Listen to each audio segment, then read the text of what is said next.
Well, this is the first review of a Legend of Zelda game on this channel, and what no better one to review than the most recent release of Link's Awakening on the Switch. Well, a better one to review would be the sequel to Breath of the Wild, but that's not out yet. Let's make it more interesting in this analysis by reviewing and comparing both the Nintendo Switch game and its 1993 original on the Game Boy, or more specifically the Game Boy Color.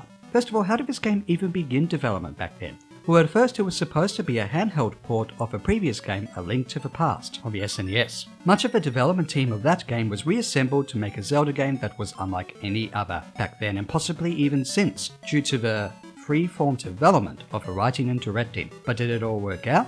Was it even worth remaking on the Switch? Let's find out.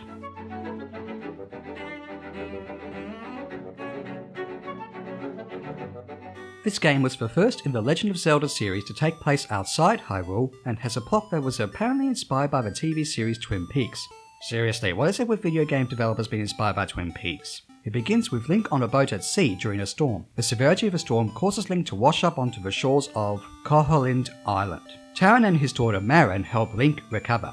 Soon after, Link learns from an owl that the only way to leave the island is to find the 8 instruments of the sirens in order to wake up the Windfish, the island's guardian sleeping inside a giant egg. But the familiar combat and dungeon exploration aren't Link's only problems, as there seems to be more to the island, even the Windfish, that its inhabitants let on. The plot relies more so on mystery, as well as quirky, possibly suspicious characters in a small town, inspired, again, by Twin Peaks. As Link learns more about what is going on, especially as the bosses keep on preventing him from waking the Windfish, the player can't help but be curious about what will happen at the end, which can possibly be compared to games such as Shadow of the Colossus. The stakes are, for lack of a better superlative, something different.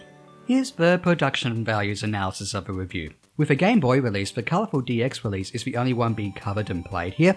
It's also in colour for a reason, more on that later. The graphics on the Game Boy amount to little more than being somewhat more detailed than the very first game on the NES. That being said, the animation of the characters is okay for its time, the settings have a decent amount of detail, and there's a nice variety of colours. How the Switch's graphics look is mostly a matter of opinion. Objectively speaking, the use of widescreen is effective, and it runs smoothly and is nicely animated, complete with eye-popping colours. But subjectively speaking, there's the art style. For one thing, the characters' faces, especially their eyes, feel like a modern take on the original 8-bit look, which is aesthetically pleasing. The decision for a mostly toy diorama look, however, is a matter of contention.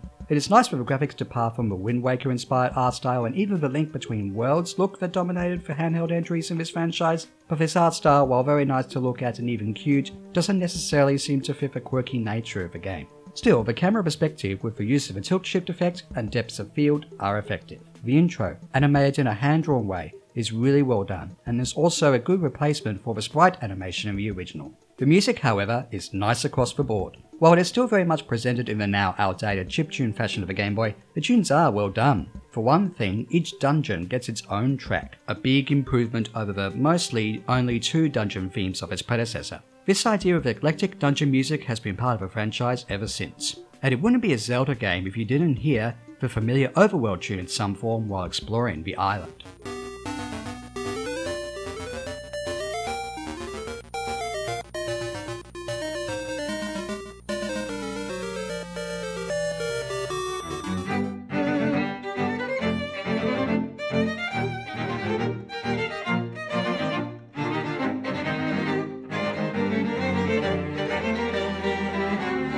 Other tunes are lovely, though the winners are obviously the Ballad of the Windfish,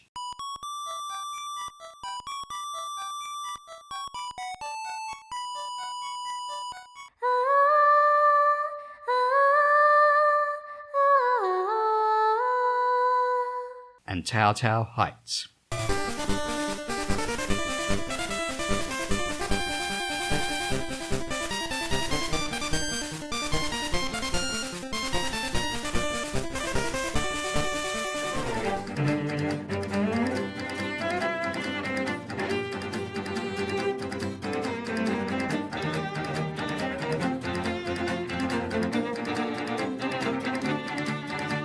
The changes to the music compositions in the remake are appreciated, but the tunes are not greatly changed and are just redone in a mostly modern way with good instrumentation. The remake does run smoothly, though there are noticeable moments of slowdown, which don't seem to impact the gameplay. The gameplay, which involves exploration, puzzle solving, combat, and completing dungeons, should be familiar to anyone who's played a Zelda game, more specifically a top-down perspective 2D Zelda game. The quest sees Link exploring the island for dungeons, which generally houses each of the aforementioned instruments that is guarded by a boss. Each dungeon features puzzles that will make you stop and think, though some of them can be overly tedious or extremely hard to figure out. And more than once, if you make a mistake and have to backtrack rooms to either fix that mistake or potentially double check something, rooms and enemies reset when they shouldn't.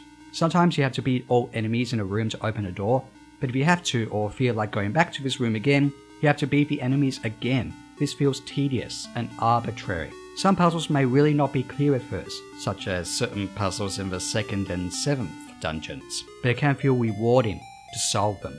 The same goes for the combat, which features enemies and bosses that are similar to foes in past games, and this doesn't include the surprisingly weird inclusions such as Goombas from the Mario games or even Kirby. Yep, this game is strange alright. The bosses do feel a bit too easy, with a few exceptions. One of the most interesting aspects of the game's design are the items. Each dungeon has its own item to obtain, whether it be the Pegasus Boots or Hookshot. What item you find in a dungeon is what you will mainly use for its puzzles and boss fight. The good thing about the obtaining of items is how they are used outside the dungeons. With Link's Awakening's dungeon progression not necessarily being as open as its predecessor, seeing an item or entrance in the overworld that is just out of reach is tantalizing and makes it all the more compelling to go from one dungeon to another to uncover more of the environment. The items are fun to use, including the jump feather, making this one of the few Zelda games where you can actually jump at the press of a button. Other items also include seashells that are hidden throughout the game, and items that are utilised for side content. Spending the extra time to look for these, as well as engaging in side activities like fishing and a crane game,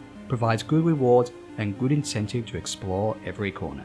It has to be said that, in spite of a fundamentally sound gameplay concepts and design, execution is somewhat lacking and even questionable, leading to more than some tedious moments. Some of it is understandable given the limitations of a Game Boy and its controls, but it's still not good. One of the most tedious aspects of a Game Boy original is switching items. You have to map items to the A and B buttons, and this also includes your sword and shield, two items that had automatic use in previous games. Couldn't there have possibly been a way to keep your trusty sword automatic while switching to jumping, hookshotting and so on? Thankfully, the Switch remake fixes this. Your sword, shield and even grabbing mid some speedy Pegasus boots are automatically mapped to other buttons. You still do have only two buttons to align items with, but with such constant items being automatic, this makes exploration, combat and ponderous puzzle solving much smoother. In fact, the Switch remake also doesn't have that problem where, for example, you stand next to a rock or pot or something and the game automatically shoves a text box in your face about not being able to pick it up or interact with it, unless you have the item equipped. The player shouldn't have to think about equipping items to avoid a game-pausing text box. If it was displayed on screen only once or twice to remind ourselves, this wouldn't be an annoying issue. One other issue that is purely subjective is figuring out what to do and where to go next. This does tie into some of the more difficult puzzles in the game, but sometimes figuring out who you have to talk to or where you have to go to in order to unlock another dungeon can feel a bit frustrating. There is thankfully little houses around the island where you can make a phone call and get a hint of a character and location that you have to interact with to press on. This is why it's purely subjective, because one may really be able to figure out what to do while feeling the desire to explore the game fully. This means that Link's Awakening's difficulty is neither too hard or too easy, a bit of a rarity in the franchise. However, the difficulty is one thing that has to be mentioned in regards to the changes in the Switch remake. For the most part, the game and how it progresses is exactly the same. Anyone who's memorized the Game Boy original will surely complete the game just fine, no problem. But there are changes, some of which aren't really obvious at first. The crane game has different physics and is harder. There are more seashells than before, which changes the kinds of rewards from the original. One of the most prominent changes is the addition of Hero Mode, which is available from the beginning rather than unlocked at the end of the game. Enemies deal more damage and barely health recovery items appear. This mode is hard. It is especially hard to begin with only 3 hearts and not being able to get medicine right away. So it is up to the player to be slower and more methodical in their combat, as well as choose when to get the heart pieces and containers to get full health again. There are more of those than in the original, of course. And let's not forget the Guardian Acorns and pieces of power that temporarily increase your attack and defense. The music changes with these items are less intrusive in the remake. If you've never played the original before, it is better to not play on Hero Mode for your first time. Keep in mind, if you don't die at all, as shown on a counter on your save file, you get a secret ending. The other change to the remake that was surely exciting was the Dungeon Maker. But was it worth being excited for? Yes and no. For one thing, you can only use rooms mostly from the actual dungeons, alongside other rooms or tiles that can be found. To be fair, this does reduce the idea of creating a dungeon with borders on illogical or overly complex, and the guidelines and challenges that teach you about the feature can be fun, but it does feel awkward to create a dungeon that mostly lacks a unifying theme, such as water or fire. Also, Super Mario Maker, this ain't. You can't share your creations online, only via amiibo figures exchanged with other people. Seriously, if a feature is slightly lacking in complexity, surely a Super Mario Maker style option, complete with time attack records online, wouldn't be too much to ask. Mind you, the Dungeon Maker feature is a good way to get rupees because you keep those that you obtain in your own adventurous creations. Adventurous Creations is a good superlative indeed to describe the Legend of Zelda series, and Link's Awakening on the Game Boy and Nintendo Switch is no exception. In fact, the ambition for creating this game in spite of the limitations on the smaller scale Game Boy is highly commendable. The story alone is better than its predecessor with the characters, setting, and mystery. And the gameplay is familiar and different in equal measure to satisfy Zelda fans and even non-Zelda fans. There are moments or mechanics of gameplay that are tedious and are also less open somewhat than past games, but it's still a fun game. The graphics are debatable in their quality on both versions, but it's not that bad. In fact, the Game Boy Color version of the game not only looks better than monochrome, it actually has a bonus dungeon where puzzles are based on colors. Speaking of different releases, a question has been asked more than once in regards to this game's history. Was it worth remaking this game on the Switch? Is it worth getting? Well, the Switch's changes, especially Link's automatic upgrades mapped to other buttons outside the two you can press, do make the game smoother to play, and don't sacrifice the potential challenges of exploration, combat, and puzzle solving. Again, this game is almost exactly the same, so it's just a handheld Zelda game with a fresh coat of paint. But does that justify its price? If you've never played Link's Awakening, the Switch release is probably the definitive version to get. However, the digital version of the Game Boy original, specifically the DX release of the Game Boy Color on the 3DS Virtual Console, is a lot cheaper. This doesn't necessarily include the original cartridge if you're into retro game hunting or collecting. If you can deal with the annoying design aspects that are fixed later on, then you'll still get a fun and compelling Legend of Zelda game and adventure to play. Either way, 15 hours or so of action-adventure gameplay plus side content await you.